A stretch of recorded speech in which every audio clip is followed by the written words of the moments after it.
What's up? I thought I'd pop over here. I just got done with Tommy Jude's show and wanted to touch base with the Hive Mind.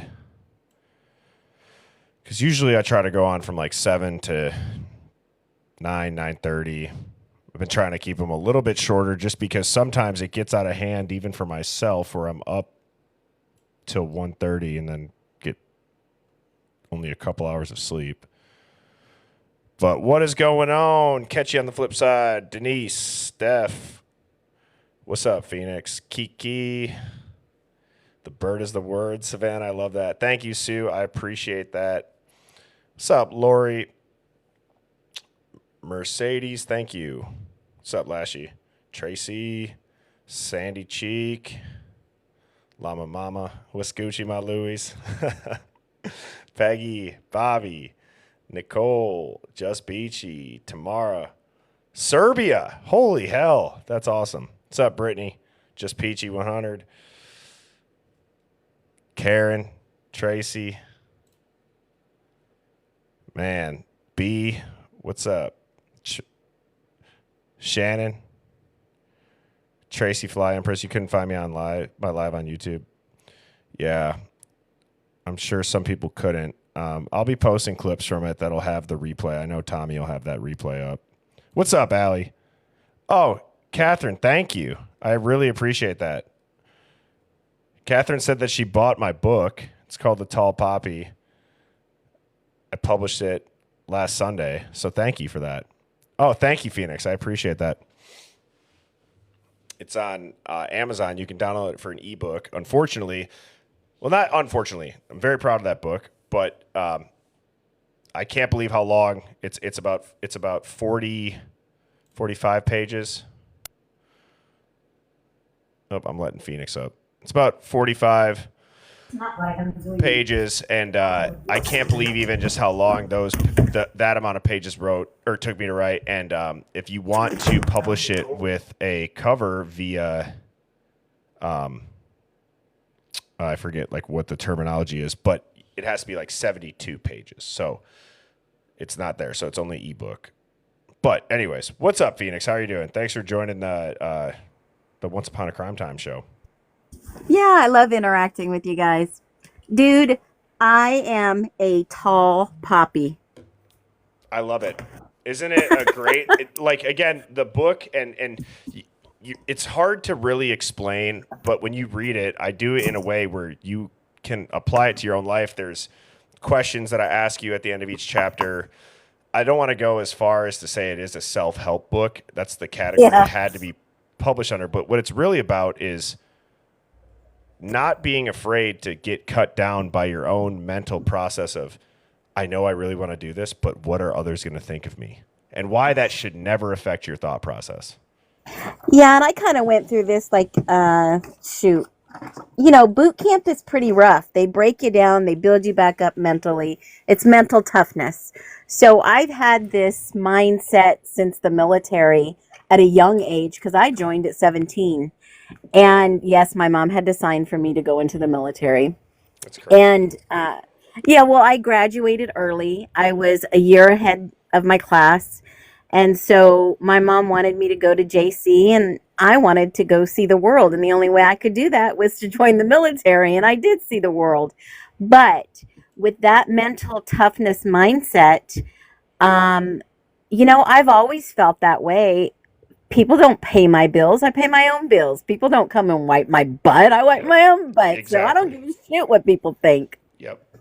But it's interesting because it's interesting, and to just for people in the chat that are asking, this is what the cover of the book looks like. I might be able to just pull the here. Maybe I can. No, that's not it. I can. And I loved your intro. It was so sincere. Yeah. Thank you. I can't find it now, of course. Yeah, Mike, I can. As soon as we get started, I really want to say something about the compliance doc because I'll give you my take on it. Of course, I'm no legal eagle. I can only speak from my own court experiences. I've had several, and I've won all my cases. So I can definitely speak about that. Yeah, yeah, we can get into it. If you guys just, if I guess what I should say is like, if you guys search the tall poppy, the blades may loom, but the sun is worth it. I'll post a link, or actually on my profile there is a video where you'll see this as the thumbnail that has it. But thank you guys for the people that have purchased it. I made it, again, just because I fight with myself about that, of the whole shadow of the blade to come and cut you down, which is what are they going to think of me? But it really doesn't matter at the end of the day, because people don't go home and think about your life. Everybody goes home and they think about their own. So at the end of the day, you should just do what makes you happy, not live your life at 70% to try to make people that might not be comfortable in their own skin feel more secure or uncomfortable, because you are secure in your own skin. So, and the little soapbox rant. But yeah, thank you for the people that have read it. Now, on to this compliance doc. Dude, I'm wondering if Steve G is going to end up getting called to the damn stand in this trial, Phoenix. Is there a possibility that that could ever happen? I think there's a couple things going on. And if we look at how possible a lot of the stuff coming out, let's say like in the last 3-4 weeks, people know what's going on. They're being exposed to things that they didn't know before in many retrospects. We're talking court documents, datelines, social media, that includes TikTok, the YT, the FB. And I really think that there are eyes and ears everywhere. With him leaking some of this stuff, and I'm going to say leak because he did a circuit, right? He did a PR circuit. And then with the Dateline episode, it was like the final blow. And Anne was like, in my humble opinion, we've had enough, and I'm going to file some documents, and then we're going to see what happens. So if you look at the consecutive filing of documents, first of all, how they were filed were certainly very strategic. Okay? The first thing that she filed was, hey, we need this Exhibit F copy of discovery because you've not given us the state, right? She's telling the state, give me this document. And not only does she do that, she follows it up by an answer to this document saying, discovery again, you've not provided. And if you heard Judge Hippler at the last hearing they had publicly, not the sealed one, he basically said, I want you both sides, to put it in writing. And that's exactly what Anne's done. I'm sure Anne has had some phone calls and some emails, and she can prove it to the judge. I've asked for these documents, and they still have not given them to us. So here I am. I'm going to make 2 filings, and then I'm going to slap them with a compliance court issue to where they could possibly have sanctions, or they are not looking pretty right now, and the state may not have what they're asking for. And that's huge. So do I think this is more than just Steve being called out on the rug? Absolutely. I also wonder if the aspect of that is that the death penalty is going to be off the table. I'm not a legal eagle by no means. But what I will say is that this might be they call it a stipulation, right? We'll stipulate that we'll take the death penalty off the table, because here's the deal. This is like a football game going down. Somebody has to win by having more points on their side. Okay? We know how football's played, right? Yep. You got to get the touchdown, then you got to get the field goal. I think right now Anne has got the touchdown, but they need to get that field goal. The state does not want to give up those points because they know if they get that field goal, this case is fallen apart and the house is already falling down. And Steve is part of that. I bet you the prosecution had told him, hush up, be quiet. Don't say another damn word. I don't know how Dateline got all this shit because I'm going to get raw and real right now. And when I do that, I'm going to give you facts. There is no freaking way one person did this over hours of time with multiple injuries the way that they are saying. Either Dateline got some bogus information or Steve gave out bogus information and they all are lying. Yeah. Well, see, here's the thing is how do you the bogus information to me is stuff like he lost weight and it was a precursor to becoming a serial killer. Or his dad on the drive to Pennsylvania was saying he would like there's rumors his own father was suspicious of him. Or how they made everybody pretty much made him sound like he was the weirdest person ever. And look, I'm not trying to like toot my own horn here. I haven't been on a ton of TV shows. I've been on a couple for my business as far as like they're like pitch shows, right? Contests, things like that. Dude, there's a total narrative backstage that you're like told to follow. And they'll cut. They will cut if they don't like it. They'll make you redo it if you're not excited enough, things like that. So my question to those people being interviewed, is it like a, hey, you'll be on Dateline about the most crazy case. We just need you to make it sound like this. If you don't think that happens, you know what I mean? God. That's what I think the BS is. The BS as far as like the searches on the phone, the photos on the phone, and the footage that we were watching. I don't understand the grainy pictures. I don't know. Like part of me wondered like is that like a protection tactic? Did they have AI make photos of what they knew was on there so that they can say, this isn't that photo. We just, you know what I'm saying? Like is there plausible deniability in that? I just think at this point, everything they've tried to do has backfired. And you know, the old adage and the old saying is the truth will come to light. And I think that at this point, we all know there were multiple perps because Ann has been saying it since day one. Now, we don't know if he's guilty. We don't know if he's involved somehow. Somehow he got dragged into this. And, you know, what if he said, no, I'm not going to do this. I'm not going to play the game.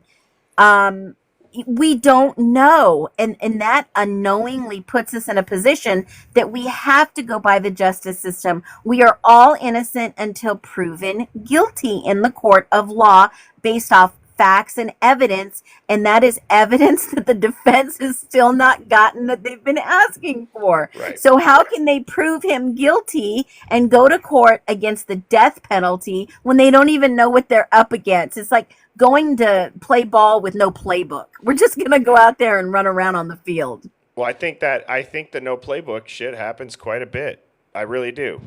Like I do. And remember, somebody just said Hitler used canceled.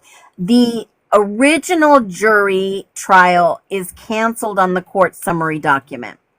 I don't think at this point they are going to try to cancel the trial per se. They may postpone and reschedule it because remember, Hitler has other cases that he is in the middle of trials. I think he has 2 cases right now that are pretty large. And, you know, he focuses on certain cases.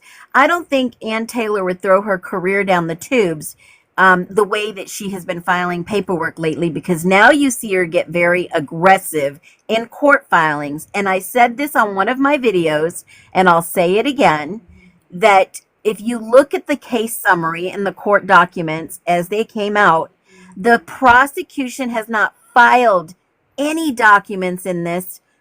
The last one that I saw was like 70 documents ago that they filed anything.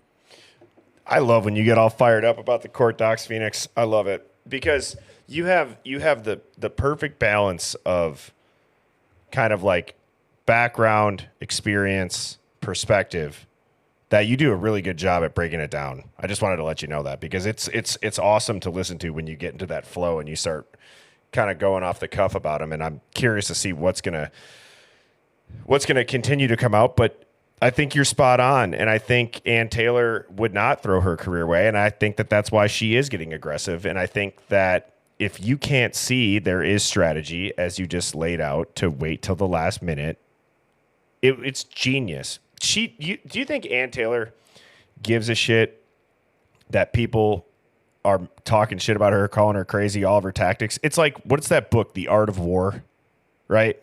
Yep. That's what I feel like we're watching play out in court. She's like, okay, you guys can literally think that I'm not finding anything out, that I have no evidence. Just wait. Because I think, like you said, they don't have a playbook. They're just going to see what strategy. sticks. Yeah. It's all strategy. And I'll tell you, and I know this because I've been in this situation. I was accused of something that I did not do. When a prosecution goes to court, they take a serious risk, because it's like this. The prosecutor is only going to take a case they know that's strong to court, but they could charge you with anything, right? Thinking that they have enough evidence to take you to court, right? Mm-hmm. And charge you, arrest you, file charges against you. And what happens was, when you get to that point, you've already been arrested, you've already been accused of God knows what, and you have to prove your own defense. Having an attorney is really important. I'm telling anybody, you get in trouble, you get an attorney, you stay silent. Do not speak a word. And that's just, I'm not an expert, but I'm just telling you from my own experience. You do not tell a soul anything that you are going through. Yes. But once they come and they give you all the discovery, and they say this is what they have against you, you look at your attorney and you're like, I'm innocent, and you're going to prove me innocent. That's why I hired you, to prove my innocence. Okay? That's why you have to go and defend yourself. So when you tell your attorney what to do, and mind you, Koberger is studied what? So he's going to tell Ann everything from the inside that he knows. Prove that I did this, because I know that this is not the methodology. I can go up against any expert, and I can tell you they're missing this, this, and this. What they're throwing, the state is throwing and cherry picking what they want.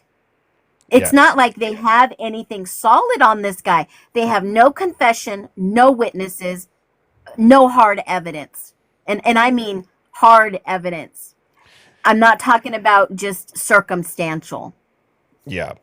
I think you're spot on, Phoenix. I really do. And when you were saying you stay silent, it reminded me, I think that you'll get a kick out of this if you haven't seen these two lawyers.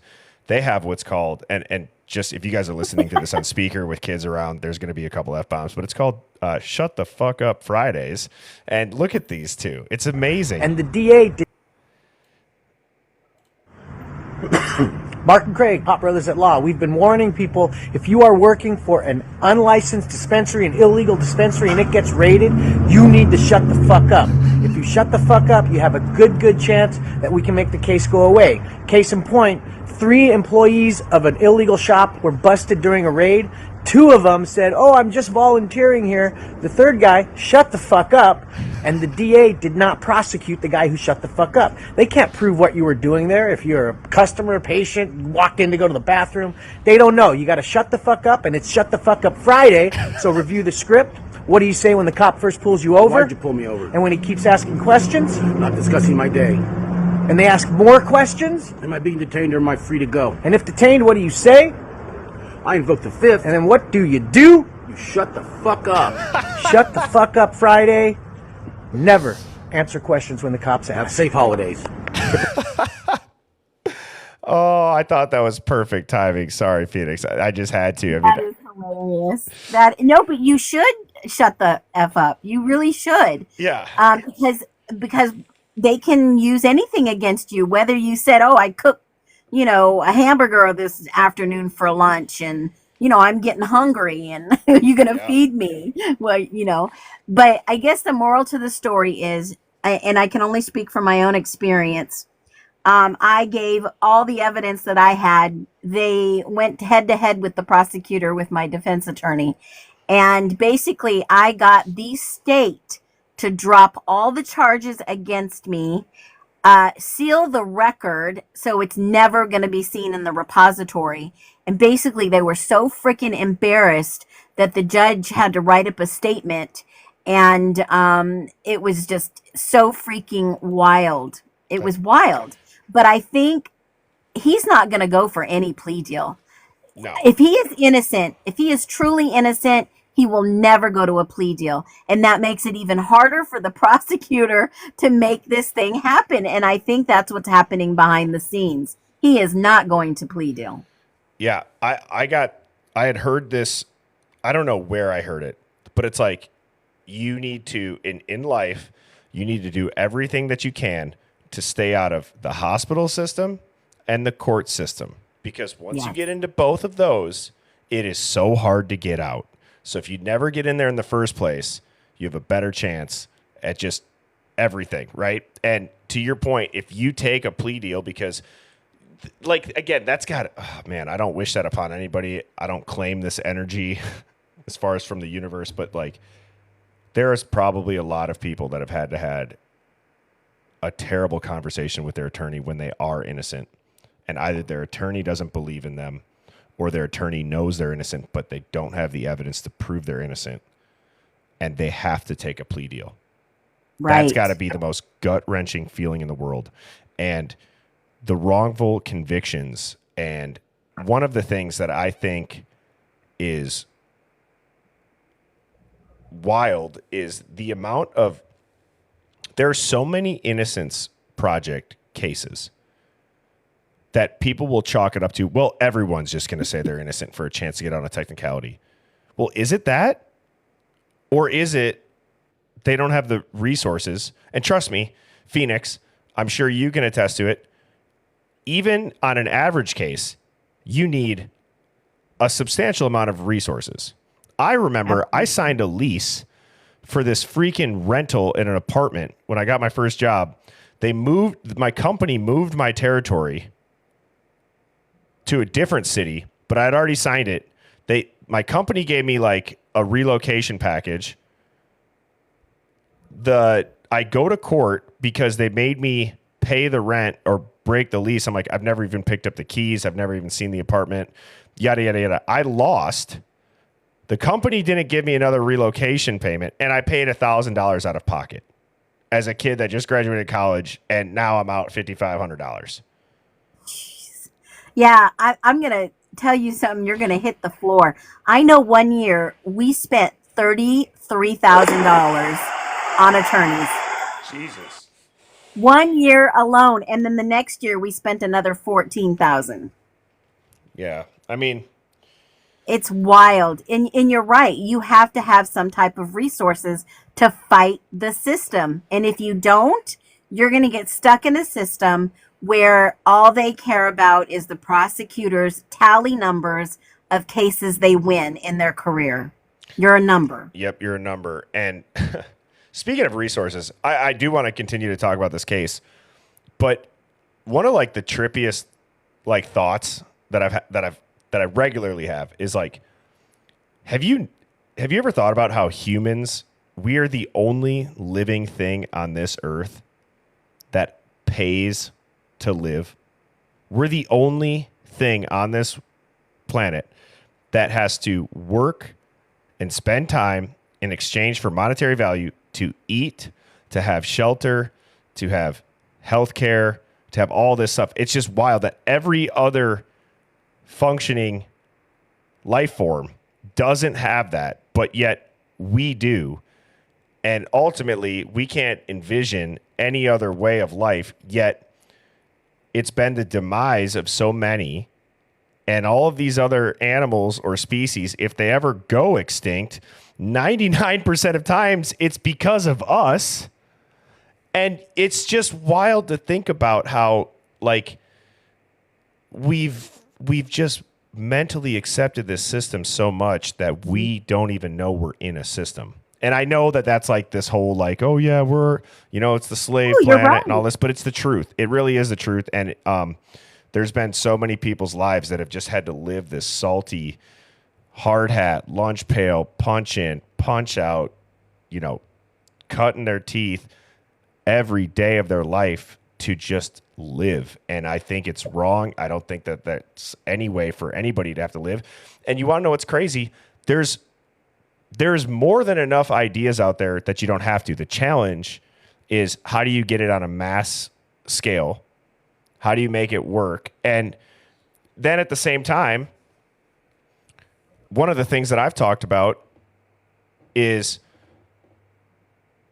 what is true freedom? Because that's not to say that everybody should be given the same amount in the last thing that I said or whatever it is, or the same thing. Like, just hear me out with this. True freedom is that I'm free to sit on my ass and do nothing and get no benefit, no reward, no fulfillment, no purpose. You're free to go out and bust your ass and have the perks that come with it. Now, that's what it's supposed to be. It's become a fixed system. It's a fixed market. It's fixed capitalism. I don't believe that we live in a real capitalistic society anymore, because the system is so monopolized. Because the system, and I don't think that it got there naturally. I think it got there through corruption. Might I add that? So that's my little tangent about that. But I believe it. yeah, I believe it. We are in a fixed system. The tax system is a fixed system, if people don't get that by now, right? I mean, they already know what we're going to owe them or not owe them before it's the end of the year. They already have it calculated for our, next 5 to 10 years. It is a fixed system, and capitalism is not what it used to be like in the 80s, right? right. I mean, I've been very fortunate, busted my ass off as a single mom, working 2 jobs, and started my own company when I was younger. And I can tell you, I thought I was free then. Yeah, no. Yeah, I mean, you work hard to get out of that so you can have some freedom. And for me, I think freedom is a place of, my bills are paid, I have free time, but are we really free? No. We can't even, No. we don't even have freedom of speech anymore. I didn't expect this to turn into a rant.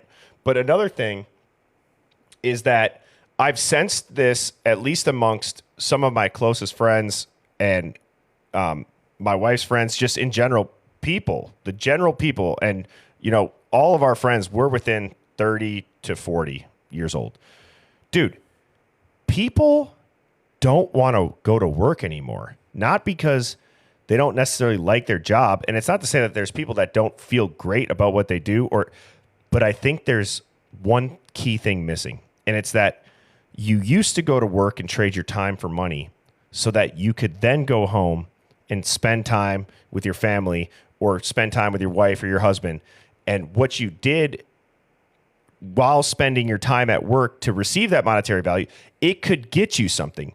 Dude, the new $20 bill has become the 100. And I'm not even talking like inflation. It's just like water at Disney's $20. Like, right. I think there's an aspect of the system where it's like, if nobody bought water, they would lower the price. But then you can't not buy water, because then you're going to have people passing out on the teacup ride at Epcot. You know what I mean? Like, so it's just one of those things where there's no fulfillment. There's no, at least what I've noticed is there's been a significant drop in, like, this is worth my time.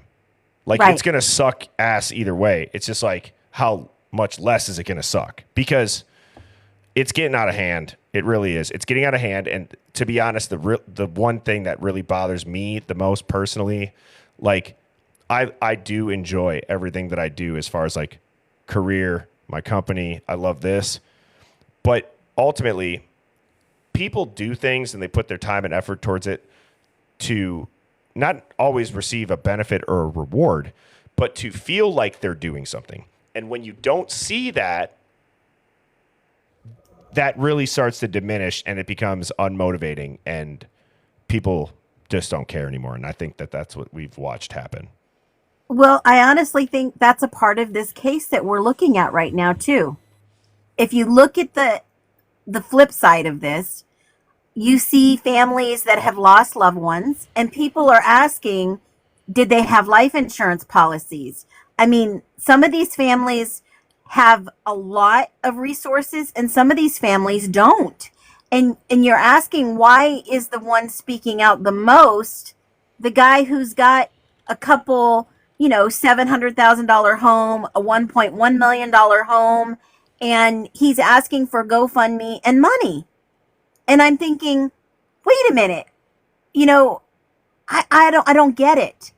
And is this part of the whole story that they're shoving down our throats? And then I look at the taxpayers of Idaho. They've already paid $1.6 million for this case over this many years. How much more money are they going to filter out?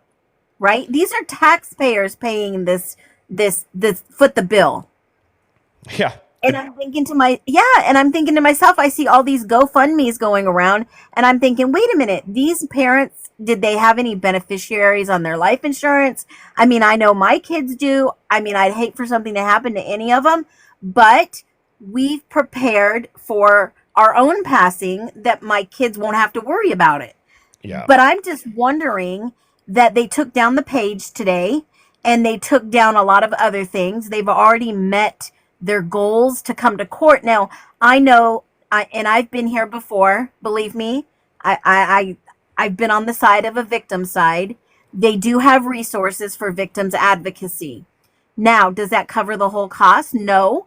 But, one family, and I'm not going to name them, they even said they won't be there for the trial at all. I would want to make sure that and this is what made me think this family knows what happened. I know who you're talking about. They will not go sit down in court and stand by watch a potentially innocent man take the fall for a whole group of people who did this, in my humble opinion, allegedly. I love it. I love that you say that. And yep, you're exactly right. And I believe that's you want to know why you think that, Phoenix? Because you're a human with empathy. You have the ability to not only be self-aware, but read people and understand it. And you've had the experience of it. And at a certain point, your spidey senses start going off where it's like, that's not a normal human reaction given the circumstances, unless they know something different. They don't feel right about it. Well, why don't they feel right about it? Outside of knowing something different, it's because maybe they don't want to be present when an innocent man is about to get his life taken away from him. And it's not because they're looking the other way. It's because that is the way that some people show they're not okay with what they're doing and thinking and calling it justice, right? That's not justice, because this could be your husband. This could be your brother. This could be your dad. This could be your son, your nephew, your whoever in your family. I mean, picture your family member sitting in that chair across from the prosecution that they're saying that they did all these horrible things in less than 8 minutes, knowing that this went on for hours. I could not put my integrity on the line and stand there and say, yeah, that guy did it in 8 minutes, when they all know that they're covering this happened for hours. Can I let me get my tinfoil hat. That is what's happened in the last few weeks, guys. People are waking up to there's no possible way he did all this. I just got to start keeping this thing over here. But it's kind of fun to be like, I got to go get it. So, all right. Phoenix. Are you ready for this one? Sure. All right. Again, remember, I'm wearing the tinfoil hat, everybody. With that preface, I've started to wonder. I've seen this a couple of times. Part of me wonders, God, this is a stretch. But just part of me wonders, given what you just said, part of me wonders if maybe Kaylee and Maddie, they're in WITSEC, and Ethan and Xana are the only ones that died. Possible. Has anybody ever heard that? Because if the role of a victim, and Steve G's lawyer is the only one present in that, Did they tie something to him that would have maybe put the other roommates at risk? I don't know. But we talk about these parallel things going on, and we don't know where Ethan and Xana are the whole night. The only real life drama of altercation you hear is about the Fight Club. The only other name you hear yelled is Xana. It's just a thought that I've had because I've started to think, how could there be parallel things going on? How could it be Witsec, but maybe some are? And I'm like, well, what if those other two girls didn't die? You know, it keeps me up at night. Because also in the 911 call, you hear Ethan's voice clearly. You hear him say to Xana, is she passed out? I don't understand if there's people in the house, they wouldn't go and check, and the other roommates be like, well, we haven't heard from Maddie or Kaylee either. Like, you know what I'm saying? That whole 911 call, it really is only about Xana and Ethan. True. Very true. And something's happening. I mean, it happened. And then they throw in the 4 a.m. the narrative. Exactly. Very, very possible. And, you know, it's... I want to say at the end of the day, allegedly this looks like a freaking cover-up or a movie. We have been told so much that doesn't make sense still today. Like, let's picture a scenario. The Fight Club did happen. Let's say it didn't go further. Ethan, No. Xana, let's just play this scenario out. The Fight Club happens. It didn't go further, and Ethan and Xana walked away. But let's say Ethan did get his ass kicked, or Xana they lost. They go home early. They order a pizza. There's somebody in the house maybe that was gonna do a hit, didn't expect Ethan and Xana. They get killed. Maddie and Kaylee get dropped off by the private driver, maybe because they're already under surveillance if there is something going on with CI.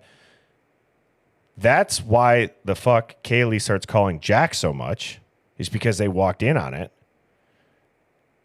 And that's why there's a sketchy timeline, is because holy shit, there was a hit, but they didn't expect Ethan and Xana to be home, and they unalived them and they fled. And then Kaylee and Maddie got home and they had to get the hell out of there. The roommates, being Dylan and Bethany, or Dylan, they went somewhere else. They weren't home. Like, I don't know. I'm just saying, when you start to put it together, there might be a reason why on that 911 call, there's no mention of the girls. You can hear Ethan's name in the background, but it's only about Xana and him. True. But then Dylan, in the background of that, I allegedly believe it's a fake 911 call. Dylan says, oh, poor Kaylee. Why would she even say that in the 911 call? I don't know. Like, that's where... And she was quoted on News Nation as saying that. You could hear it clear as day. So, I mean, just for... I'm just trying to play it out. Peace of mind. Yeah. Following the timeline I have together in the 156 when allegedly they get home. Now, there is allegedly a ring camera that Steve G's family has and seen. So I don't know if they ever really made it to the house, but they seem to know that they saw them on the ring camera. But then after that, I believe if Maddie and Kaylee did make it home, somebody coaxed them to come out and the chase was on. There was some fight outside, allegedly, that they were trying to break up, and that was the Ethan after hours fight. Yeah. I mean, again, I get it. I want to, because I don't disagree with that. Just because the only reason I'm asking this next question, Phoenix, is play along with me on this. With Ethan and Xana are home. They ordered a pizza because their night was cut early. The girls are out. We don't know where Dylan and Bethany are. Like, let's start there because I want to just war game this out. Well, that doesn't make sense because I mean, just let me just interject Yeah, for a yeah. minute. Because if Xana talked to her dad at 12:30 and said, "Yeah, everything's legit, everything's cool, we're gonna eat and move, to the next thing," then why were the police looking for Xana and Ethan between 9 and 1 o'clock? Well, if they They were MIA. right, but that's where I question like were they at the fight club and nobody knew? Is that like the Probably. secretive thing? I understand that. I get that. I guess what I'm trying to say is like where I was gonna go with that is okay, where DM texts. Do we know who DM texted, or did we just know it was a driver? Hey, are you still driving? Do we have the name? I forget. Yeah, it says the driver. But why do they even have a private driver Well, in the that's first place? that's what I'm saying. That somebody's under protection in that house. And Ethan and Xana Well, were not expected by somebody who was going to do a hit on the people that were protected in the house. That new contact that got added to Dylan's phone might be somebody who was a part of like an extraction team. Again, I have my tinfoil hat on, but I'm saying if she's texting someone, are you still driving? It could be because they, the protected people in that house, have a special driver because they're at risk of having a hit. But but if why would Dylan know that? because I believe that there was multiple people that were being protected in that house. I believe that there was multiple people, and then I think that the new number that they added, for all we know, it could have been one of the marshals on scene. I'm just saying, like, what if it is like a handler whose number she added? And what if that driver is a driver that's always driven them around? Because it is odd that like Kaylee and Maddie, like they had a private driver come pick them up. Nobody knows who it is. It's not like, right? So it's like, were they protected already? True. I don't know, I but could see that. I, yeah, I could see that.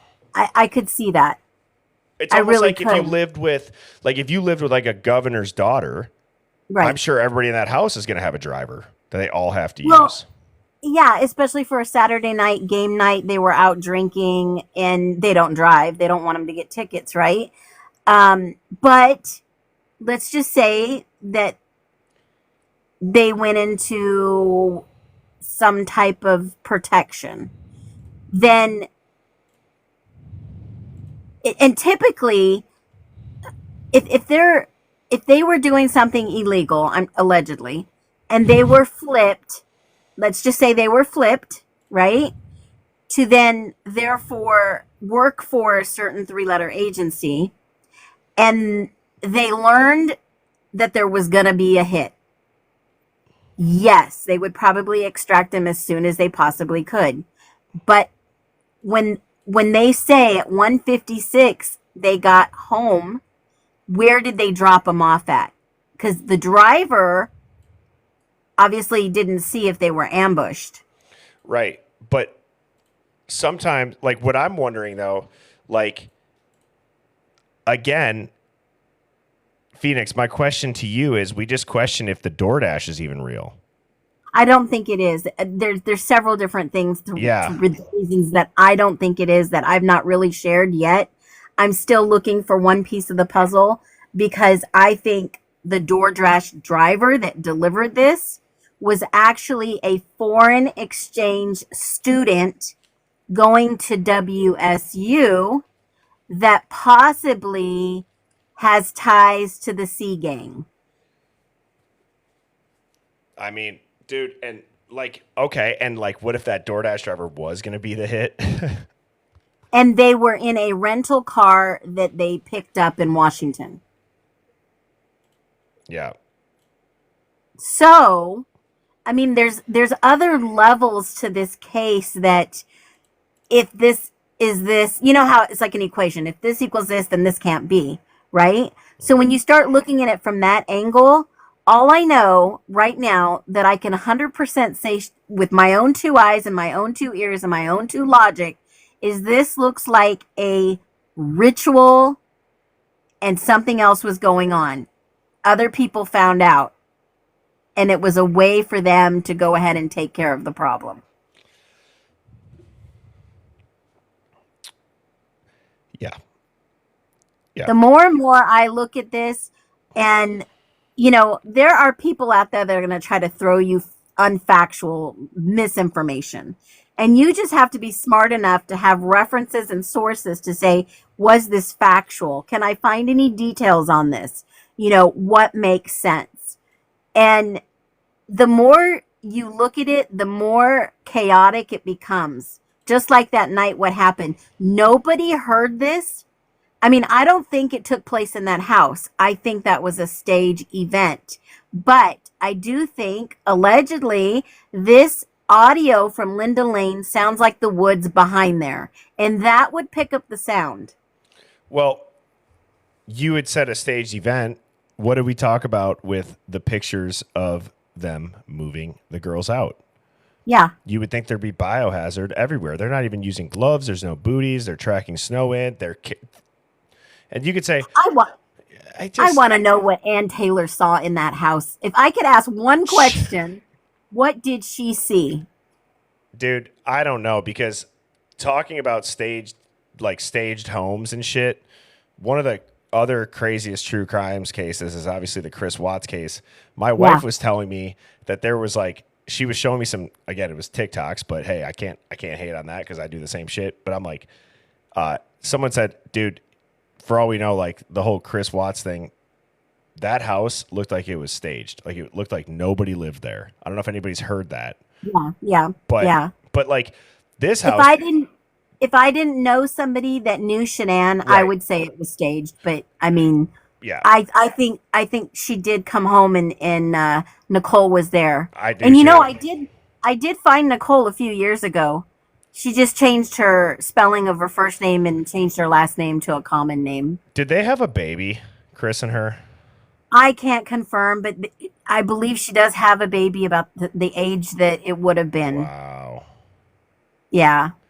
When I found her, I was like, there's no freaking way. This was way before somebody found her at church at a funeral. Jeez. I mean, I'm always suspect of world news coverage, kind of in the category of true crime cases. I'm always sus because you can tell which ones feel like they have a production behind them. I'm not necessarily saying, but that one ended up having that feeling. And it's not to say that those aren't real, but but then you'll watch First 48 and they show you the most gruesome crime scene photos. You're like, oh shit, there's no question that happened. You know what I mean? But it seems like in the mainstream one, there's always this big mystery. And it's how does the news even piece all that mystery? How do they even know it's a mystery by the time they have these?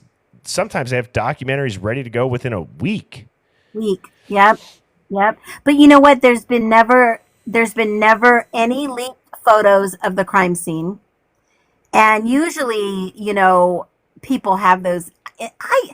What really chaps me is how can somebody write a book when they don't even know what happened? Yeah. I'm like, how can somebody do a documentary when they don't have any factual information like we've seen in the Dateline with this? I mean, when you start to look at this, it looks like a freaking movie, a cover-up movie that we could all wrap our heads around and say, well, this doesn't make sense, but that's what they're telling us because I'm too busy in my average everyday life to question anything anyone ever tells me. Yeah, he's freaking guilty. Let's do what we got to do right now. Let's go get the 21 gun salute and do whatever we got to do, right? I've learned to love the fluoride stare, cognitive dissonance. What are you talking about? When you drop very public knowledge now that's either been declassified or truth that's come out about something, but these people have lived under a rock, or the only type of media they've digested comes from the big three channels on their TV, or they believe the fact checks on social media that pop up underneath, which is also just, by the way, one of the craziest. We just watched that come into existence of fact checking on social media, and the obvious things even with that were misproven. And that is the benefit of this real-time communication is you can't, it's really hard to bullshit people now with the internet and how quick people can connect with each other and debunk or prove.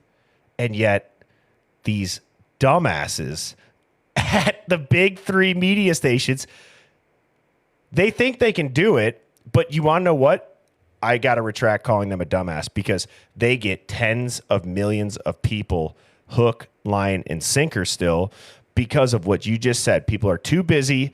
They're too stressed. They're too worried about putting food on their table that they don't have time to pay attention to anything else. Almost like that was the entire plan and the grand design is if we have people that they gotta just stay focused on working for the machine, we could say whatever we want. They'll hear it in passing.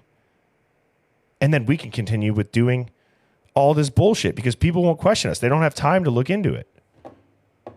Well, not only that, is that they put it together, I think, overnight, fly by night, right?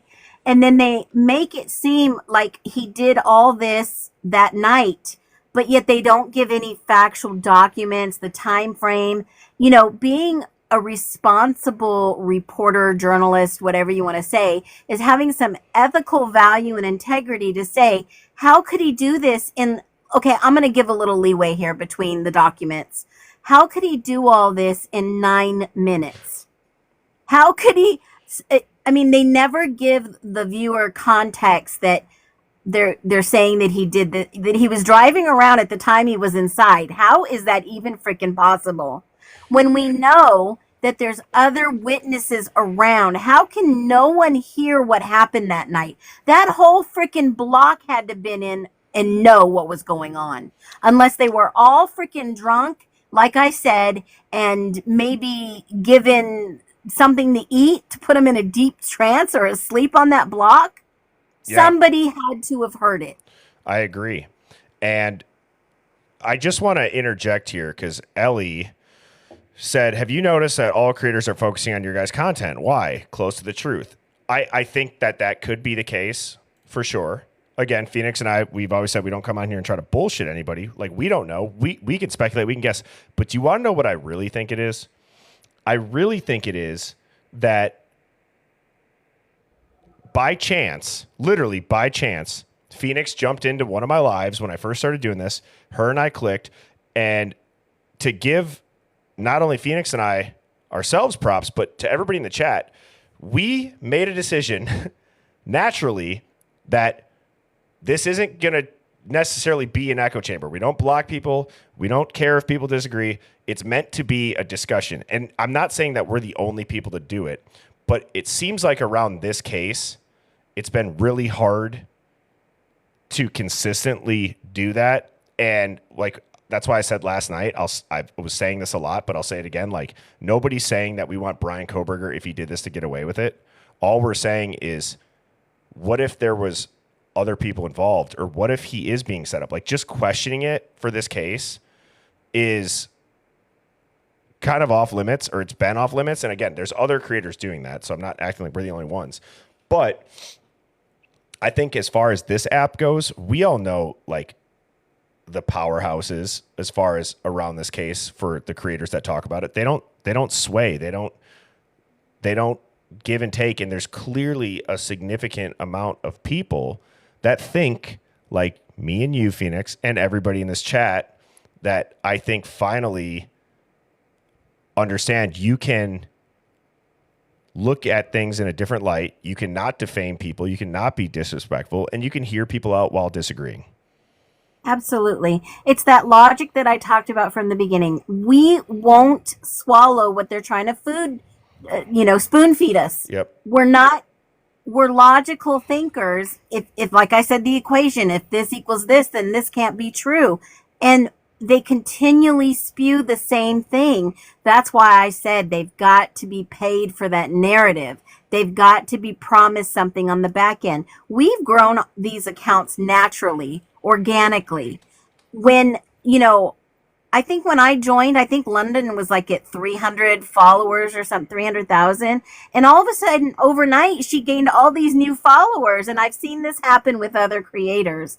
And I don't want to name anybody specifically, but I was just using that name because someone sent me a message this morning and said that they were talking about us. And I'm like, I'm not interested in the drama. They can talk about us all day long. I don't even know. I'd really try to avoid hearing about it. Yeah, that's what I said. I'm not into the drama.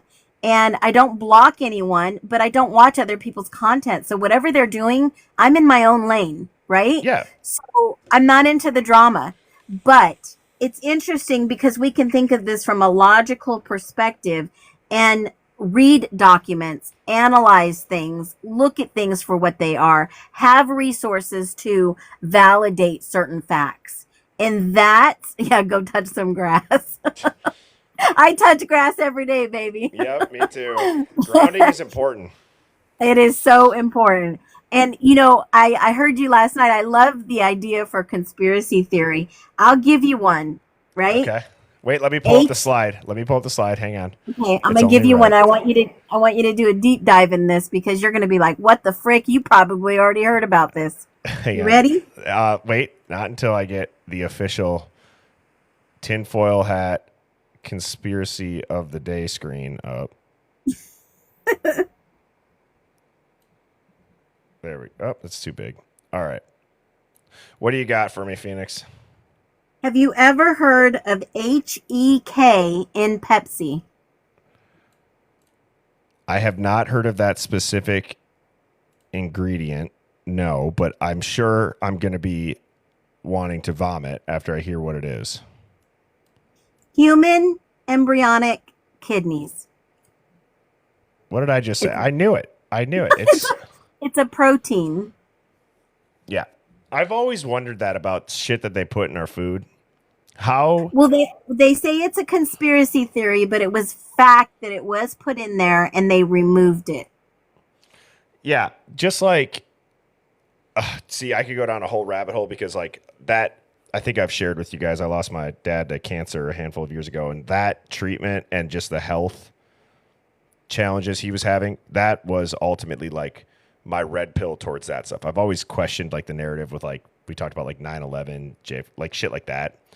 But as far as like the everyday life stuff and the health and what they put in there, one of the things that's always confused me about the added ingredients for X, Y, or Z reasons and all that shit that seems to just recently have become a thing in the last few decades is like all of these companies are about like profits and that, and like from somebody that has a why am I blanking on the type of product? What do they call it when you ingest it? There's a certain word for whatever, call it food and beverage. That's the layman's version of it. But you have to be so cautious of what you put in it. You have to be aware of all the ingredients. And I'm like, why do you add ingredients?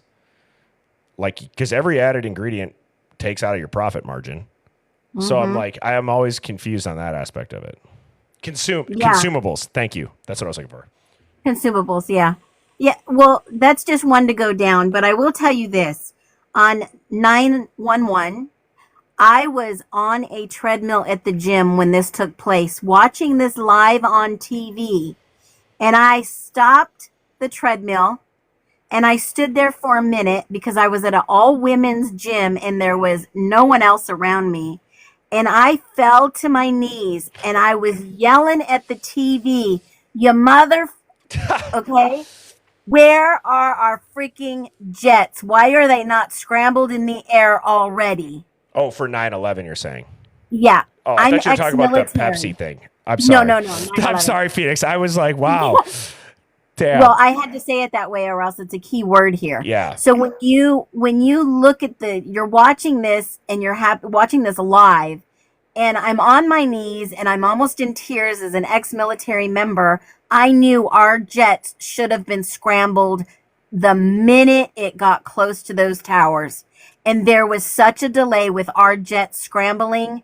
I knew something was wrong. They just so happened to have a training exercise that took them how far away? Yeah. Right? That same morning, they had a training exercise. I guess it's a coincidence.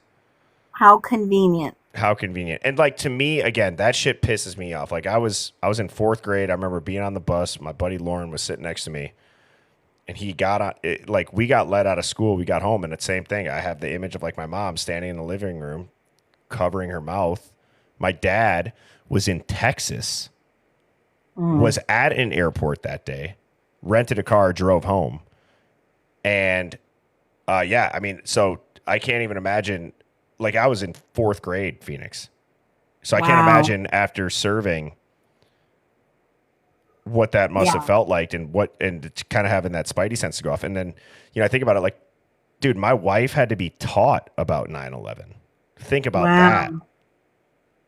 Oh man, now you're making me feel I'm older not than trying to me. make you guys feel old, but I'm just mean like, I mean, seriously, think Yeah. about that. Like, Yeah.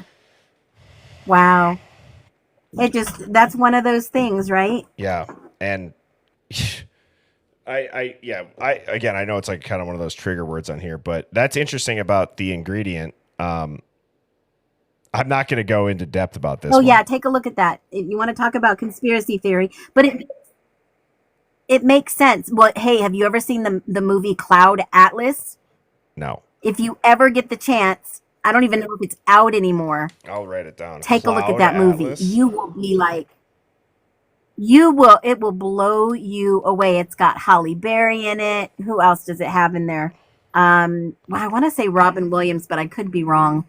Cloud Atlas. You have got to see that. Tom Okay. Hanks. Yes, thank you. The chat is so amazing. We love you, chat. They You are make amazing. us great. They are amazing. Okay, Cassie, I see that.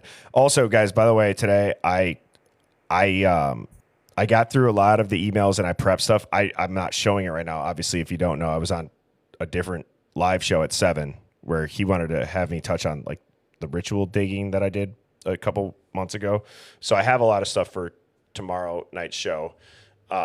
Which Phoenix, I'm excited for that. I got Sammy T Mafia coming on, and you can obviously pop up too. I expect you to, or would hope that you would, but because we're going to do the key pieces of evidence that we think will make it into the trial and how not the full on like Yeah. court thing that we discussed. Not a mock trial like we're going to talk about doing. Yeah, which I think would be interesting. But I think just in general, talking about the evidence, especially with like some of the recent stuff that has happened with like what's going to be allowed, what's not going to be allowed. And going back to that Cloud Atlas, when you said Halle Berry's in it, all I can ever think of when I hear Halle Berry's name is in The Hangover when they start singing that song where he's like, they're like, what do tigers dream of when they take a little tiger snooze? It's like, do they dream of mauling zebras or Halle Berry in a Catwoman suit? That's the only thing that comes to my head whenever I think of Halle Berry. So Pete Nikki says Catwoman. Yeah. or like the Drake lyrics from his song too, which is I'm not going to say those, but so I have a question for you, Phoenix, pertaining to just in the theme of, I just popped on because I had some extra time here after that other show. Have you heard the conspiracy about McDonald's and KFC and KFC's recent commercial and kind of the cannibalistic traits and where McDonald's, have you gone down that rabbit hole? I'm curious if anybody has, but Yep. And I don't want to do a spoiler alert, but Cloud Atlas is exactly that at the end of the movie. You have to follow this. At first it's weird because you're like, what does this movie have to do with anything? It's about it's about reincarnation, right? And you might not believe in that, and that's okay. But this movie makes you think of, what if I lived in a past life and I haven't done exactly what I'm supposed to do in this life? Do I get another second chance or a third chance or a fourth chance? And it goes through these lives of people reliving their life, essentially, until you get to the end, and then you're like, oh my God, this person did the right thing because they knew that the big system is doing this to people. So you'll be like, holy moly, this movie, it will change your life. okay, I'm going to watch it because I've got, again, I always say, do you want to know how deep? Sorry. I always laugh because it's like, when I say this, Phoenix, like, I already know, but when I go, do you know how deep I've gone down the rabbit hole about why are we here? What happens after we're here? So on and so forth. One of the trippiest things that I've heard that has held true in my life, I'm curious if it's held true in your guys's, is your soul, essentially prior to becoming a human and getting this meat wagon, you like signed a contract, and part of that contract is you come down to earth and you don't remember anything. But there were certain goals that you had accomplished in that contract. And you come down here to improve your soul.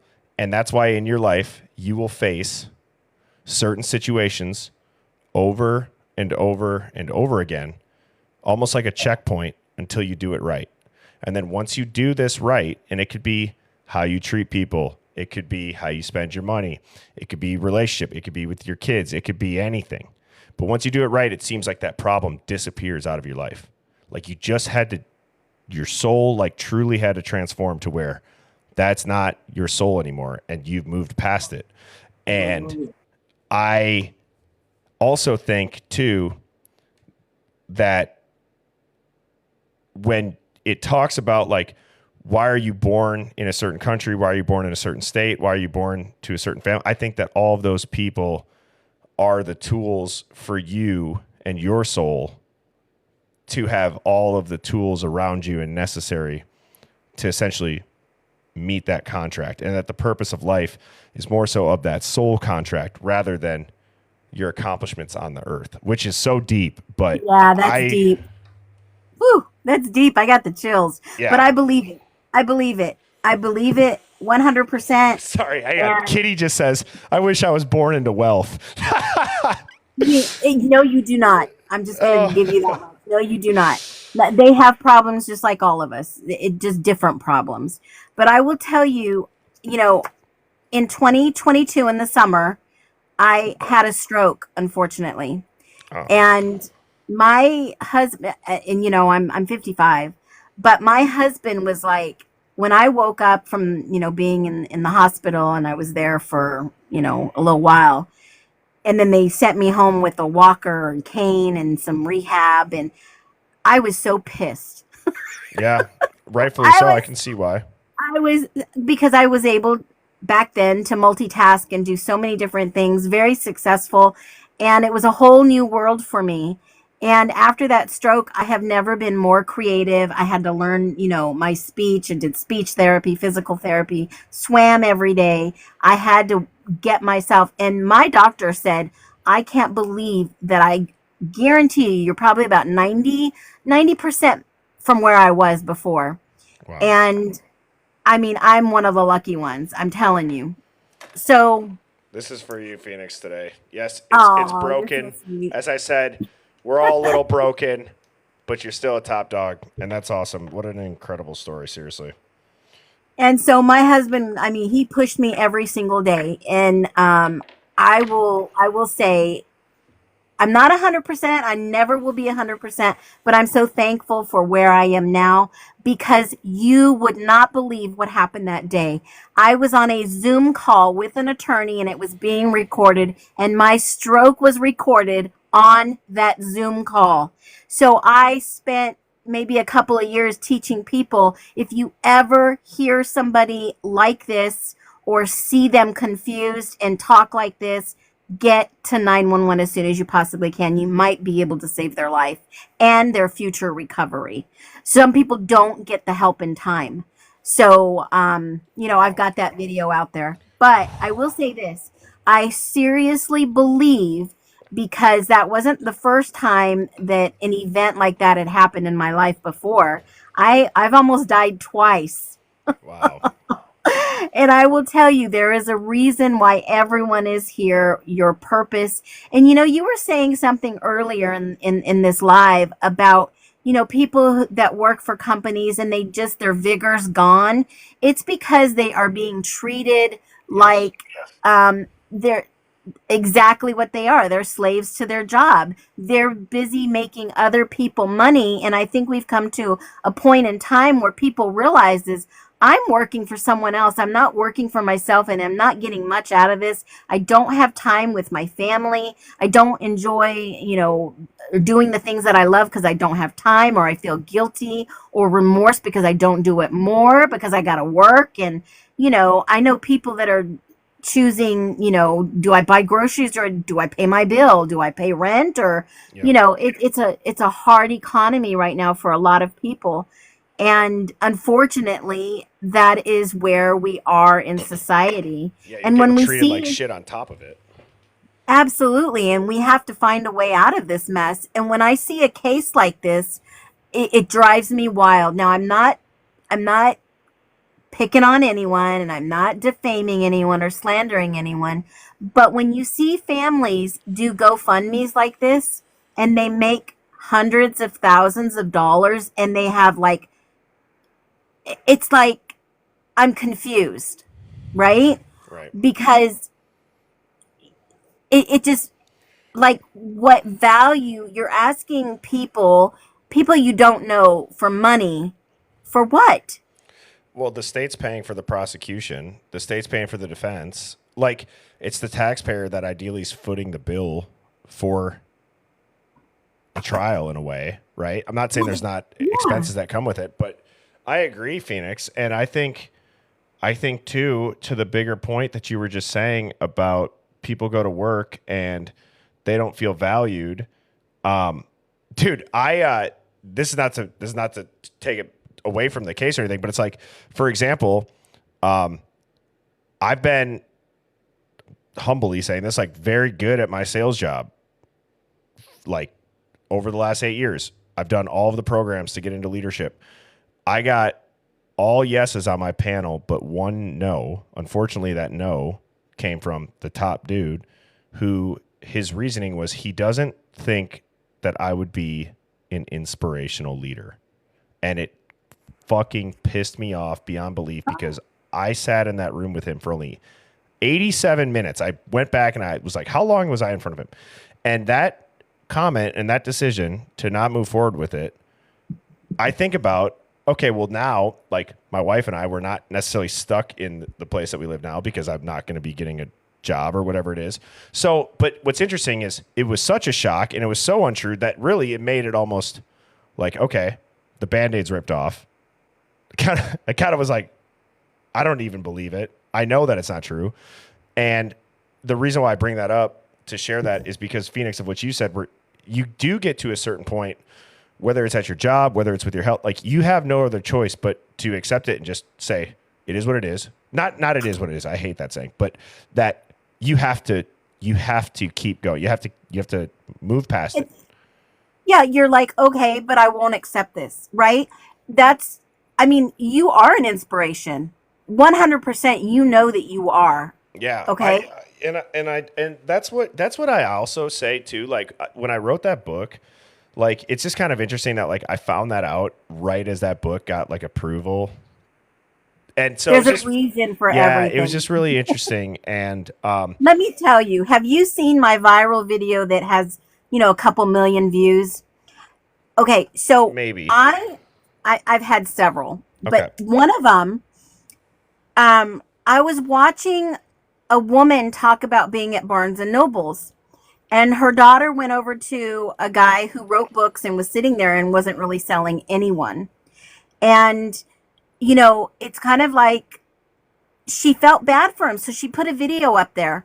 I saw the video when it was like at maybe 1,200 views. And I said, man, this guy that sat there selling books and showing up to sell his book, I'm going to go and I'm going to get this book right now and I'm going to order it. He had it on download. I downloaded it. I'm a reader. I downloaded it and I read the book and I stayed up until 2 a.m. reading his book. And I was floored. It was so impactful. It's called Purposeful Performance. You have got to read this. It's From Profit to Purpose. Transform your business for meaningful impact. And he basically says the reason that, it's a must read for visionary leaders who dare to choose purpose over profit. And his name is Jonathan Stanley. And oh my God, I cannot begin to explain to you that the secret mix of connecting, leading, and succeeding. He is powerful. He is on this app. Okay. So I watched her video, read the book. We should get him up here. I know him now. Yeah. I made a video of him and I said, if you read one book this year, read this book. This is amazing. He wasn't on social media at all. I emailed him that night and I told him, dude, your video went viral on TikTok. You need to get on TikTok. He made an account, and I think within 2 days he had 3 million followers. I think it's at 3 million right That now. was you, Phoenix? I'm one of the ones that made the video I've that had seen 2 that. million. Yeah, Jonathan Stanley. He's amazing. Then his wife texted me and we were sending emails back and forth. He is an amazing individual. He writes about how he lost his dad, Wow. and it just made me like really think about when you said that, for businesses don't care about their people because their people equal profit, and they don't look at the person's purpose.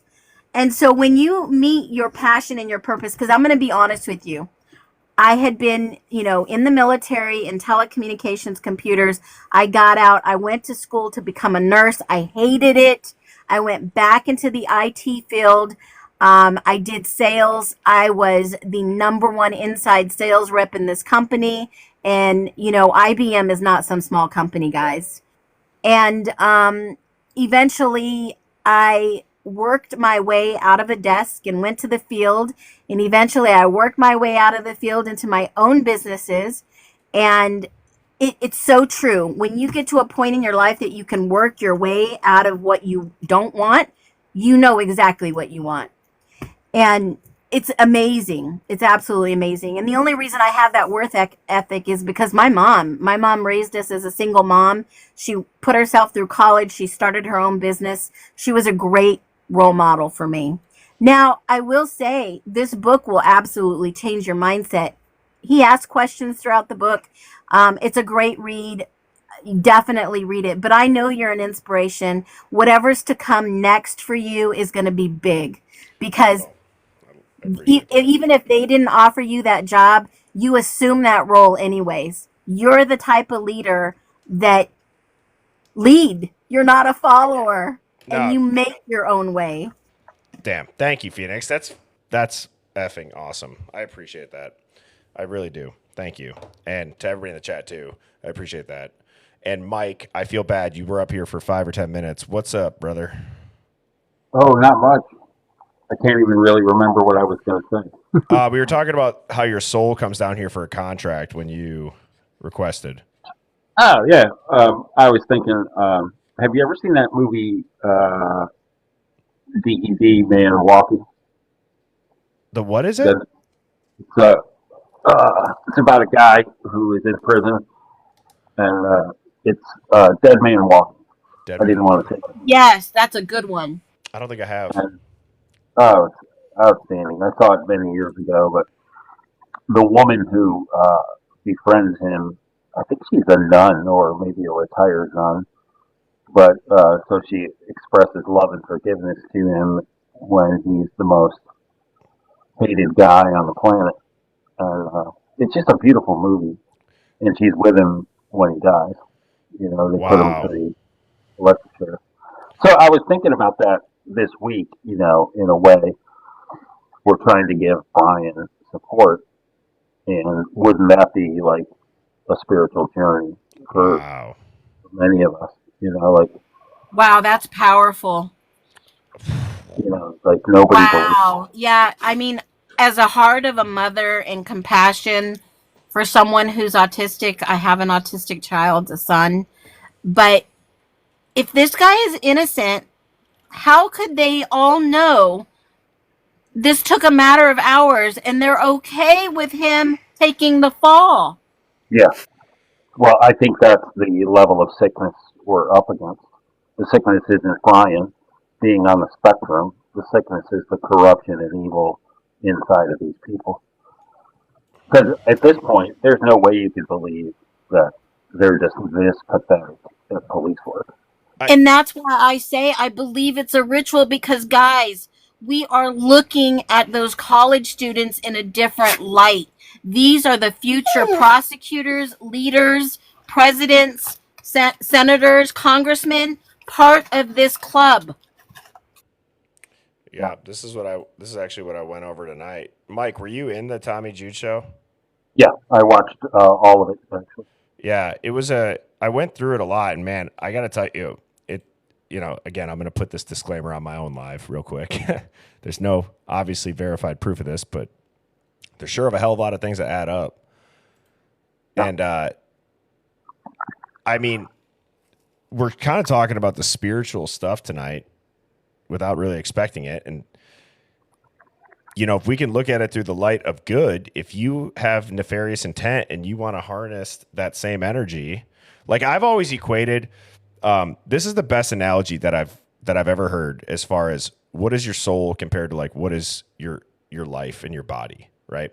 Like your soul, like let's say you have a light bulb that works and it's lit up with light and the light bulb breaks. Well, that's like your body when it dies, but the electricity is your soul. So that electricity, it still exists. It's just not powering that specific bulb anymore. And you could twist a new light bulb into it, and that soul, that power would make the light bulb function when the light bulb is able to function properly. So I've always liked that analogy. I think it helps me kind of wrap my head around it. Actually, God, I don't want to get all deep and shit, but like when my dad died, our fuse in our house blew. And I remember talking to like my therapist about it. And she's like, Kyle, it's so common to see and hear about things like in the ICU or other settings where that energetic surge will happen before people pass. And it was about 2 minutes prior to him passing that it happened. And I've never forgotten that. And like my mom and dad lived in like a newer house. But yeah. So anyways, just on the terms of like the whole spiritual stuff, if you have nefarious intent, and Mike and Phoenix, please chime in on this. I mean, I don't really associate with anybody that are into like, that's really, really into the occult thing. Even myself, the only reason I have learned about this is because of this case. But there's a lot of people that talk about the spiritual gateway or the gateways between the physical and the spiritual, but they don't talk about it in like the occult light. They talk about it in like maybe a religious light, but it in a way, it's kind of the same thing. Just what's the intent behind it? Do you know what I mean? But I think it's the woo-woo and the name and the taboo-ness of calling it ritualistic or symbolism or occult. Would you guys agree? Absolutely.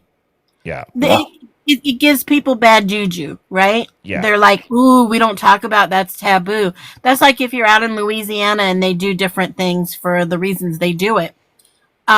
You don't talk about it. It's known, but you don't speak on it. Right. Yeah. Like they're not going to like imagine nature pagan rituals going on in Idaho for 150 years. Right. And it's all based on crop yields and of course they're not going to blast that on the media that we're used to seeing on TV. That's just like a no-no. It's going to be traveling around in the area which certain people only know and are privy to. It's not like you're going to see it outright in the social circles. Well, and I was watching interviews with Brian's former professor Ramsland, and I went down into some other research, and sort of religious unalivings and sacred unaliving rituals, they know what they're doing is illegal. They just don't think it's wrong. That's a great way to put it. It's like, oh my God. Yes. They're not. That's why they, and I've heard this for 20 years, that they have policemen and judges involved because they have to.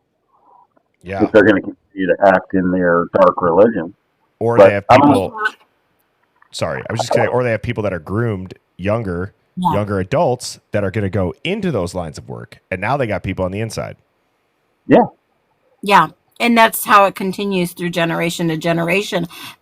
Reminds me, Mike and Bertie, I don't know if you've ever heard of this case. I actually had people reach out to me because of a video that I made. And it was the sheriff that unalived the judge out in Kentucky. I don't know if you guys remember that case now. I don't know. I've heard about it. Yeah. So a news reporter reached out to me and asked me if I knew of any other victims because the FBI was asking for victims. And I sent the information in. I got their approval first. Hey, the FBI wants to talk to you if you've been a victim. and both of these girls talked to them. And then the reporter interviewed, and did what she needed to because she was covering the case. And she's an executive producer, and I've had, contact with them. And I've had, a lot of success in some other cases. But the whole point was that allegedly the sheriffs had enough of what was going on, and the judge did have a back door to a church leader, and they were doing some nefarious things, and the people just got really sick and tired of it. And the case is still going. I can't say anything more than that, but this stuff does happen. Yeah. You know what's so interesting about you getting reached out to? I can't believe I didn't share this with the chat yet. Dude, one of my TikToks is the intro for the Dr. Phil show that's coming up on Galena Treffield, the woman who thinks her father is a serial unaliver. Oh, wow. Congratulations. And I got a random email, and they were like, can we use this? Yada, yada, yada. So they filmed it yesterday. There was something like I couldn't say anything about it, but they filmed it yesterday. I don't know when the airing date is, but it was so random because I'm like, I forgot I even made that video. Because it was like somebody had reached out and said, hey, there's this lady on Facebook. She's finally taken to social media. Her father's willing to take the police to the burial sites, and the police aren't getting off their asses to go and do it. He's like, I will tell you where they are, and they won't investigate it. And he's bedridden, and he's laid out specifics, I think, into the teens of victims. Like, if I remember correctly. I remember that video. Yes. Oh my gosh. And they don't want to do their jobs and go recover leave. And so I made a video that said like, hey, this just came across, my inbox. I'm making this because it sounds like the police need to get off their ass and go investigate it. You got a guy who's admitting to this on camera. He's filmed himself. I don't know how it shows inactivity. I've been very active on this.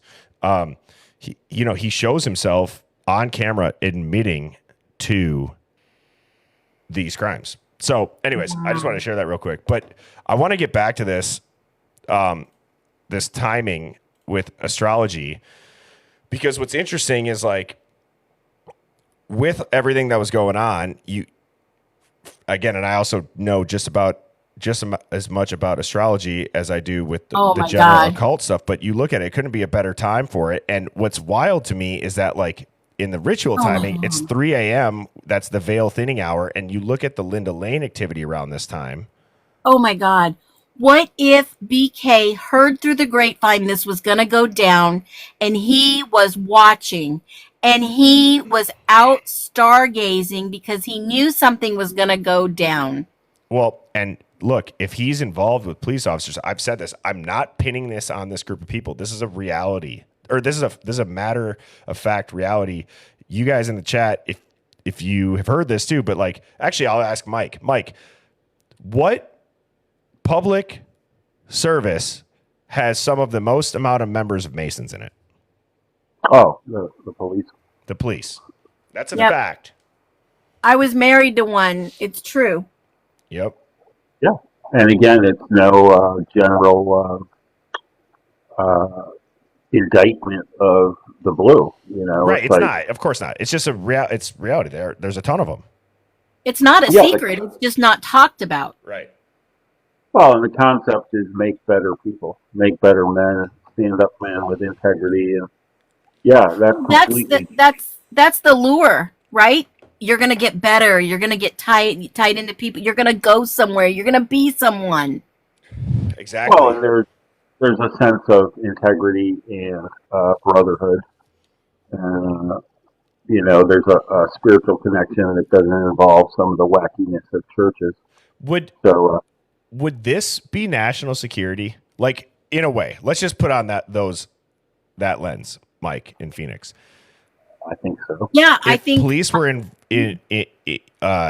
implicated in, like, could you imagine if BK is telling Ann Taylor this, like, dude, there's this entire fucking ritual. They wear robes, they wear masks, they do X, Y, and Z, they do all this like, and Ann's like, who's involved? And he names police officers. Holy shit, that would be crazy.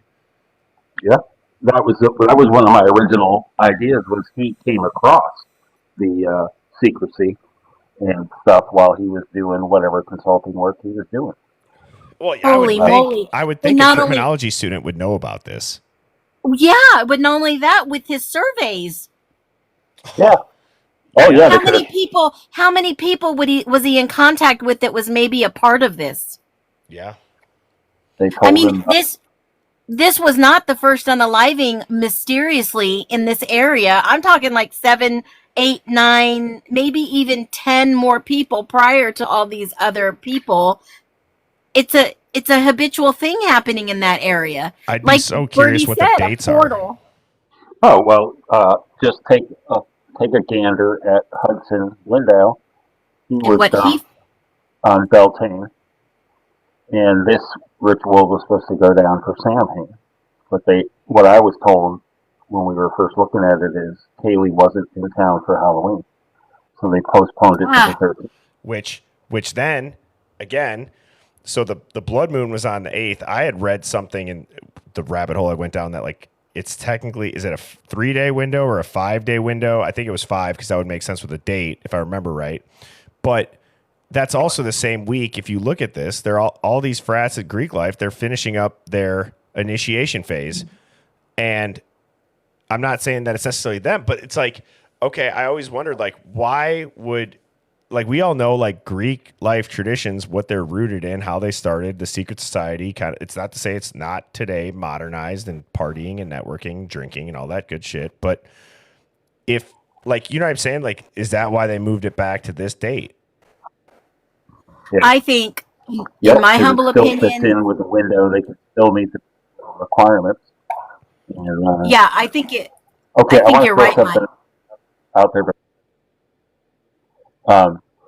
you know, I researched a lot of the Yeah. food trucks. Okay, so I used to talk about green peas all the time because it's an insult statement. It's a name that they call outsiders, but inside of their agricultural pagan stuff, I'm sure they grow a lot of green peas as well, and there's probably some nefarious activity. But they mention some other fruits and vegetables and stuff, and there's this whole episode about apples, and then when we were on the other night, the girls start talking about apple pie, ha ha ha, might not be related, but they talk about actual apples, which is a pagan symbology. I was researching it. Wow. So, but I was watching one of the women on YouTube. I can't remember if it was Bubbly or Lana, but they go past the frat houses across Banfield, and she's like, she stops the camera and goes, "I don't know what that is." She goes, "Oh, that's an apple tree." Oh, Jesus Christ. And I fell out, and I was like, I wonder if these freaks, including President Green, you know, who's a nature pagan, if they're actually unifying their genetics with like the apple tree. I mean, Or, dude, isn't that crazy? it is crazy, but again, No, you know what? They are known for their biotech out there. I mean, it is a possibility. And don't get me wrong when I say this, but you know, your chart that you just had up there lines with the 4 days after. And not only that, they moved it because it was the perfect time frame for the end of the semester. Everyone was leaving the next day, and 3 major people flew out overseas and have not come back. Yep. it's so crazy. Sorry for the yawn. It is crazy. It is crazy. And like that, Mike, I went to this slide because you brought up the president and all that shit. And it's like, again, what are the odds that the most high profile crime scene in recent history, it just so happens to get demolished 13 months after the event on the 20th day, which is the the full lunar cycle, excuse me. And as you all know, in ritual law, you destroy the altar after the sacrifice to seal the energy and close the gate. The dog that was unalive prior, that was opening the portal. Like, it's so interesting to me. And, you know, I would not be surprised if this ritual stuff starts to make a little bit of a comeback as far as people's brains now a couple years after can start to wrap their heads around. To date, and Phoenix and I have talked about this, chat. Mike, I don't know if you've been in here when we said this. To date, this theory is the only theory that answers every single unknown question that the general public has. Except for, were any of them missing organs? That's the only thing that we don't know, which I don't know how we'd ever find that out unless it was leaked. Yeah, I wouldn't doubt it. They harvested them. And I was thinking the same thing along those lines, especially if they were doing any type of engineering Oh, yeah. or selling them to the cartel. Yeah. I mean, the C gang. If there's really a D debt, a trafficking debt, or Maddie actually did the throwaway of product, yeah, that's a no-brainer. But yeah, I mean, I think that I think that we did not see the bodies and they did fast forward state-sponsored cremation. I think that was all because they didn't want us to see what was left. Well, when I heard what happened to Kay's face, that's the first thing that went to my mind was the C gang. And They will not, oh yeah. they will not allow you to even recognize your loved ones. No. Well, and I wanted to say not just Tommy Dude's. He showed one of his own videos of the reflections. Yeah. I heard Phoenix share about 45 minutes ago. The audio could be picked up from the woods behind the apartments. I've told you that I'm pretty sure that they lit the sewer gas. The firemen guys involved lit the sewer gas to create a fog. And that's what you were seeing in Tommy Jude's. You can't really see the ritual movements because they're under fog. They lit just enough so that you can't tell who they are and exactly what they're doing. But if you look clear enough, you can see it. And so it may have been that fits into the nature pagan thing too. Like they were in those woods back there because that's part of the ritual, and they're still behind the house. Yes. Hey, Birdie, I agree. And the smoke that we think is they blotched people out or covered them up, I think it's because you can't see with the cameras, and then obviously they cut out the most important. You know what I wonder? What And does... Outcast just came out with a new video. I don't know what it's about, but I know that I wondered if they either had smoke bombs or they blurred people out. Some people said they had bonfires, but I don't think... I mean, honestly, in my humble opinion, I think that took place in the woods behind Linda Lane. Dude, and how many orbs did we see on the Linda Lane footage? That kind of, like, you know what I mean? Like, until people enhanced it. Quite a few. Like, I'm trying to find a good picture of, like kind of maybe smoke on a night vision camera.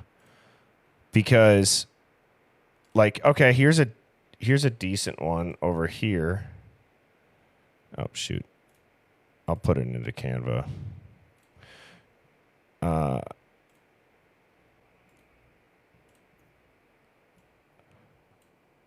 Maybe, like, see the difference of it.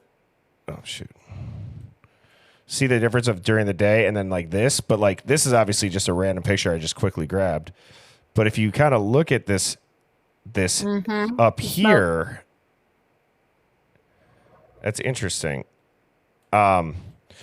So I want even the police carry flares like that. Yes. And I want to finish this stream here with this virtual tour. Tommy said that he thought it was somebody's video that he knew. If I just grabbed it off Google, so if it is somebody that you guys know, please put it in the chat so they get the credit. But it's a virtual tour, and you can hear them talking and explaining it. And Mike, one of the things that I started to realize too is that the rooms, you want to go deep on the ritual thing, the rooms where they say BF and DM were, and E and X were, and then Kaylee and Maddie were, they're all stacked on top of each other. And if you want to talk about like the crown offerings at the top, then the Union Pillar, it's just wild. And I was thinking the same thing when you were looking around the house. I was like, oh my gosh. They're and that also too.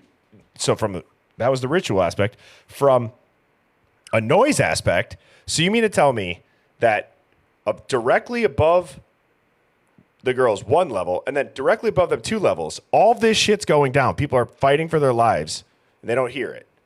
I don't think it happened there. That's but it is symbolic. Yeah. So here's the tour. This is the 3rd floor where Kaylee and Maddie were found. This is Kaylee's room, and this is where Murphy the dog was found with the door open. Here's the restroom and Maddie's room. She was in there with Kaylee, and it is right above Dylan's room. Again, this is the 3rd floor. Now, when you come down, this is Dylan's room. This is where the intruder supposedly walked past and went out the double doors, out the kitchen. Again, these stairs lead up to Kaylee and Maddie's room. Now, these are the stairs that go down to the front door. Over there is where Zaina and Ethan would have been. And this is the living room area. Doorway again leads to Dylan's room and upstairs, but this is the living room here. Now, if you come down those stairs, this is where the front door is, like I said before.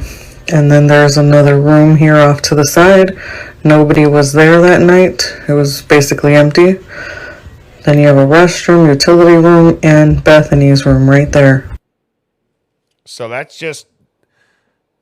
just odd that they're all stacked up with each other too. And man, How did they get a tour of the house empty, but with the good vibes in that picture up there? I wondered that same damn thing when I watched this the first time. I go, why is that sign up? And then the doors have the locks. Oh, wait. They were part of. What did you say, Mike? The doors have the. Those items were part of the property. Oh, Okay. but the locks. The locks are on the door. They're cipher locks. You can change the code. Oh, right? there you go. You can see it kind of right here. Yeah. Yeah. Well, Simultaneously, I wouldn't put anything past them. They're just like showing that to rub it in people's faces a little more because they're practically bragging in all the, you know. But I've always thought too, Steve's comment about the Queens on King Road, that too just was a weird comment. Everybody knows it's the Queens on King Road. Yeah. I mean, but it wasn't technically. I mean, I beg to differ. Yeah. Just let's not go down that rabbit hole. I was thinking, why don't you take some still shots for the entire clip from Tommy Jude's thing tonight with the fog? Okay. It's the reflection. And you and or Phoenix go through and let's AI that and see if we can get clear. I'm making a note of that. That's a great idea. And if I forget, Mike, remind me. Please. But she said, I mean, even the whole little posting of the Queen comment was like, you're not the Queen anymore. Yep. That was like a big insult, wasn't it? And again, on a Sigma Chi connected account, the post was deleted, then the account was wiped. Even if you take out the whole sigil thing, being a digital sigil, which, like, again, that's obviously lining up with this. Age. But if you just look at that 412 or the speculative 316, right? Either way, why would that? It's just weird. Like, why would that comment? I don't know. I don't get it. I don't get it at all. And chat, I was on Tommy Jude's show, Once Upon a Crime Time. If you search that on YouTube, that'll be up tomorrow. We did a deep dive into all of this ritual angle stuff. Phoenix and Mike, thank you guys for popping up. I will be on live tomorrow with Sammy T Mafia. And as always, Phoenix, we're going to be diving into key pieces of evidence that we think are going to make it into trial, given kind of the last 48 hours with this notice of compliance and in regards to the Dateline leaks and things like that. So Sammy, in her background, if you don't know, she's a paralegal. Obviously, Phoenix has a ton of background as well and knowledge on the court system and the court docs. So I think what my role what I'll kind of naturally fall into is maybe just asking the questions. And it'd be interesting, Phoenix, to see how you guys would argue it in favor of the prosecution. kind of knowing what you guys both do about the system, as far as like how could they angle it to where a jury wouldn't have doubt about it. Yeah. Oh, it has reasonable doubt all marked all over it. It's going to be a fun one. Yes. Yep. And I don't know if anybody in here has seen Outcast overlay of the audio of Linda Lane.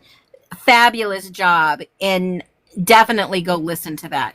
This one, hang on, just for reference, so you guys can know what That was something that we had been wanting for a long time, and he took the time and did it. No, it's the actual audio. So I don't know if you've seen it. Oh, I might not have seen it then. So I'll go check that out. I'll watch that tonight when I get in bed. Yeah, take the time to listen to that. It's absolutely amazing. Okay, and then just again, I always remind people because I ask where the full streams are. It's on. I upload these every day. The next day, I've been doing better. I used to say by noon. Most mornings are up by 9 a.m. Birdie Bombshells. It's plural. Birdie it's spelled the same way, same profile picture on YouTube. That channel is brand new as of May 1st. So if you did subscribe to the old channel, that is now the new one. And with that being said, I hope everyone sleeps good. Everyone has a great Friday going into the holiday weekend, and everyone stays safe and spends some quality time with their friends and family. Thanks for tuning in, guys. Make sure you do send Birdie Bomb the Hive Mind fines so that we can Birdie Bombshell 00, Birdie Bombshell 00 at gmail.com. Because again, every stream, Phoenix and I, we're going to pick a couple Hive Mind finds where it's mind-blowing shit that we haven't seen or we don't feel like a lot of people have seen. You guys have picked up on it. So I want to make sure that we give credit to the chat where it's due, because you guys are incredible. So thank you again for tuning in. Mike, Phoenix, you guys rock. And I will see you all tomorrow, 7 Central. Cheers. Good night. Yep, night.